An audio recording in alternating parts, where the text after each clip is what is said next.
हमारे साथ चंदौली से समाजवादी पार्टी के सांसद वीरेंद्र सिंह जी हैं। वीरेंद्र सिंह जी, जयंती थी जयप्रकाश नारायण जी की और उसको समाजवादी पार्टी ने सत्ता प्रदर्शन का दिन बना दिया। इसके पिछले साल भी आप लोगों ने यही किया। जब सरकार कह रही थी आप लोगों से कि वहाँ माहौल ठीक नहीं है, साफ़ सफाई नहीं हुई है, आप माल्यार्पण ही करना चाहते हैं, कहीं और कर लीजिए, तो ये आप लोगों की जिद ही थी या वाकई आप जेपीएनआईसी सेंटर में ही जाके माल्यार्पण करना चाहते थे? बीजेपी के लोग, सरकार कह रही है कि आप लोग जेपी के नाम पर राजनीति कर रहे थे। मैं ये पूछना चाहता हूँ कि क्या बात है कि उत्तर प्रदेश सरकार छुपाना चाहती है? किस चीज़ को जेपीएनआईसी में छुपाना चाहती है कि वहाँ जाने से मना कर रही है, बैरिकेटिंग कर दिया, टीना लगा करके जो है कि किसी को देखने से मनाही कर दी। वो जयप्रकाश नारायण जी के नाम पर बना हुआ संस्थान है। वो देश का सबसे जो है उत्तम टेक्नोलॉजी में बना हुआ जो एनआईसी सेंटर है, जहाँ पर सबसे बड़ा देश का ऑडिटोरियम बना है, वहाँ पे बैठने की व्यवस्था है लोगों के, काफ़ी सेंटर है, सबसे ऊंची बिल्डिंग है उत्तर प्रदेश की। तो सरकार क्या छिपाना चाहती है वहाँ से वहाँ जो है कि प्रतिबंधित करके? मेरा मानना यह है कि जेपी के जो वहाँ पे मूर्ति लगी हुई है आदरणीय जयप्रकाश नारायण जी की, हम वहाँ पे उनको याद करने के लिए उनके जन्मदिन के अवसर पर उनका माल्यार्पण करने और उनके जो विचार हैं उस विचार को अपने कार्यकर्ताओं से साझा करने के लिए, उनको याद करने के लिए हमारे जाने का प्रोग्राम था। हमारे राष्ट्रीय अध्यक्ष जी वहाँ जाना चाहते थे। सरकार ने प्रतिबंध लगा दिया। मेरा ये कहना है कि जेपी केवल एक दल के नेता नहीं है। जयप्रकाश का नाम क्रांति का नाम है, जेपी का नाम आंदोलन का नाम है। जेपी ऐसे व्यक्ति थे जिन्होंने कोई पद की लालसा नहीं रखी। उनका त्याग, बलिदान, वो देश के भारत रत्न थे। उनको महानायक की पदवी दी गई थी। तो लोक नायक जिसे हम लोग बोलते हैं, तो लोक नायक जयप्रकाश नारायण को याद करने के लिए हम सभी समाजवादी विचारधारा के लोग उनके चरणों में फूल अर्पित करने के लिए जाना चाहते थे। तो इसमें सरकार को क्या आपत्ति हो सकती है कि आप लोक नायक को याद कर रहे हैं, उनकी विचारधारा का सम्मान कर रहे हैं? बीजेपी भी तो अपने आप को लोक नायक के रास्ते पर चलने वाली पार्टी बताती है। उनको इस पर क्या ऐतराज हो सकता है? अब ये बात तो आप बीजेपी वालों से पूछे कि वो क्या छिपाना चाहते हैं। वो कई संस्थान को किसी जो है उद्योगपति के हाथ बेचना तो नहीं चाहते, या उसमें बेचने की कार्रवाई तो नहीं हो रही है। तो क्यों वो जो है कि उस जेपीएनआईसी को छिपा करके रखना चाहते हैं? वहाँ साफ सफाई भी तो हो सकती है। ठीक है। जेपी का पूरा मूवमेंट कांग्रेस सरकार इंदिरा जी के इमरजेंसी के खिलाफ था और आप लोग उनके विचारधारा के साथ थे। बीजेपी भी उनकी विचारधारा के साथ थी। तब जनसंघ के नाम से उनका अस्तित्व था। आज आप कांग्रेस के साथ गठबंधन में हैं, तो जयप्रकाश जी के मूल्यों के साथ, सिद्धांतों के साथ अगर कोई ये कहे कि समाजवादी पार्टी ने समझौता कर लिया है कांग्रेस से गठबंधन करके, तब क्या कहेंगे आप? देखिए, पार्टी का नेतृत्व कभी कभी अपनी विचारधाराओं में बहुत संशोधन करता है। कांग्रेस पार्टी के प्रति नहीं, कांग्रेस की उस कार्य के प्रति जहां पर लोगों को लगा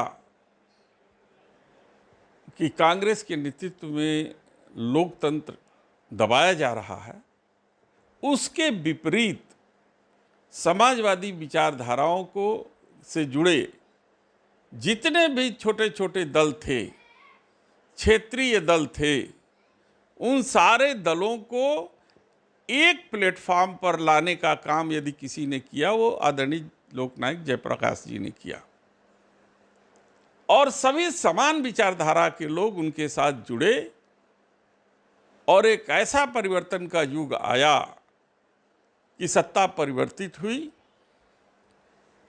और इस देश में लोकतंत्र की स्थापना हुई।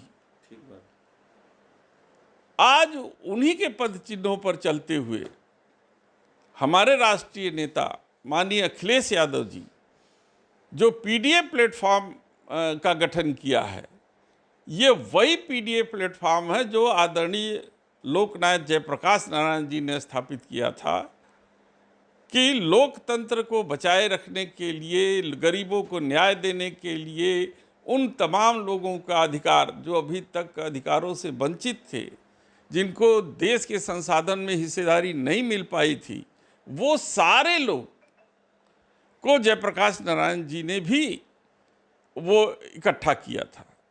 उसी के तर्ज पर पीडीए में भी ये विचारधाराओं का जो है संकलन है कि उन सारे तबके के लोग जिन्होंने आज तक इस आज़ाद भारत में अपने अधिकार से वंचित रहे, जिनको इस देश के संसाधन पर हिस्सेदारी नहीं मिल पाई, जिनके पूर्वजों को वो न्याय नहीं मिल पाया जो आज़ाद भारत में मिलना चाहिए, उन सारे लोगों को इकट्ठा करके और इकट्ठा करने का ये प्लेटफार्म है पीडीए। और पीडीए प्लेटफार्म के जरिए पूरे देश में हमारे राष्ट्रीय नेतृत्व इस वर्तमान जो तानाशाही सरकार है भारतीय जनता पार्टी की, इसके खिलाफ एक बड़ा मुहिम चलाने का ये अभियान है। और आने वाले समय में देखेंगे कि इंडिया गठबंधन उसी पीडीए के साथ जुड़ करके जाति जनगणना हो या वो सारी चीज़ों को लेकर तो आपने कहा कि तब कांग्रेस तानाशाही करती थी, अब आप लोग कांग्रेस को दबा रहे हैं, एक भी सीट अभी तक नहीं दिए हैं, कांग्रेस कमज़ोर हो रही है, हरियाणा में कांग्रेस हार गई तो आप लोगों ने अगले दिन यहाँ 6 सीटों पर अपने उम्मीदवार उतार दिए, तो आप लोग भी तो कांग्रेस को दबा रहे हैं ना। अभी ये किसने कहा कि हम कांग्रेस को दबा रहे हैं? अभी कांग्रेस ने सीटें मांगी कहाँ? वो तो 5 सीट कब से मांग रहे हैं। ये अखबारों में मांग रहे हैं ना। अभी राष्ट्रीय नेतृत्व के साथ उनका राष्ट्रीय नेतृत्व बैठेगा और जो जीतने लायक उनकी सीट होगी कहेंगे कि यहाँ हम जीत सकते हैं, और उन सीटों पर विचार करके राष्ट्रीय अध्यक्ष जी ठोस निर्णय लेंगे। वो तो स्पष्ट रूप से कह दिए कि हमारा इंडिया गठबंधन के साथ है और आज भी इंडिया गठबंधन के साथ हमारा जो है कि गठबंधन बना रहेगा।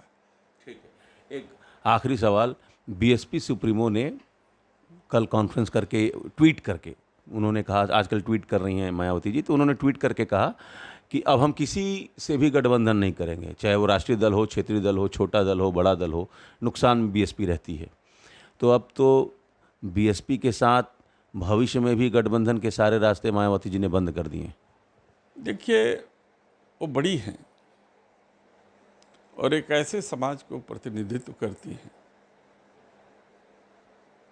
जिसको अभी इस देश के संविधान के संबल की बहुत बड़ी आवश्यकता है। इसलिए हम बहुत ज़्यादा टिप्पणी उनके ऊपर तो नहीं कह सकते, लेकिन इतना जरूर कहेंगे कि वो कठपुतली ना बने कि बीजेपी की। जो सच बोलता है आप उसको डमी, कठपुतली, बी टीम बता देते हैं। अभी हरियाणा रिजल्ट के बाद असदुद्दीन ओवैसी ने कहा कि कांग्रेस के अकेले की बस के बात नहीं है कि वो मोदी और बीजेपी को रोक सकें। अब इस पर क्या कहेंगे आप? असदुद्दीन ओवैसी कह रहे हैं कि सबको मिलकर लेकर चलिए, नहीं तो कांग्रेस के अकेले के बस की बात नहीं है। तो कांग्रेस उनको बीजेपी की बी टीम बताती है, आप मायावती जी को बीजेपी की बी टीम का बताते हैं, कठपुतली बताते हैं। जो इंडिया गठबंधन और पीडीए के प्लेटफॉर्म के साथ जुड़ा है वही असली बीजेपी का मुकाबला कर सकता है। बाकी लोग जो विचारधारा से ही नहीं जुड़े उसके बारे में मैं क्या कहूँ? वो कहीं ए टीम बी टीम हो सकते हैं, लेकिन जो पीडीए की विचारधारा के साथ जुड़ करके इंडिया गठबंधन के साथ है वही मुकाबला करेगा। चलिए, तो बीजेपी के खिलाफ वही लोग लड़ाई लड़ सकते हैं जो पीडीए की विचारधारा के साथ है। वीरेंद्र सिंह जी का कहना है कि जेपीएनआईसी में अखिलेश यादव को नहीं जाने दिया गया, इसके पीछे एक बड़ी साजिश है। आखिरकार जेपीएनआईसी के मुद्दे पर सरकार छुपा क्या रही है? Amit Singh, TV 9 UP, Varanasi.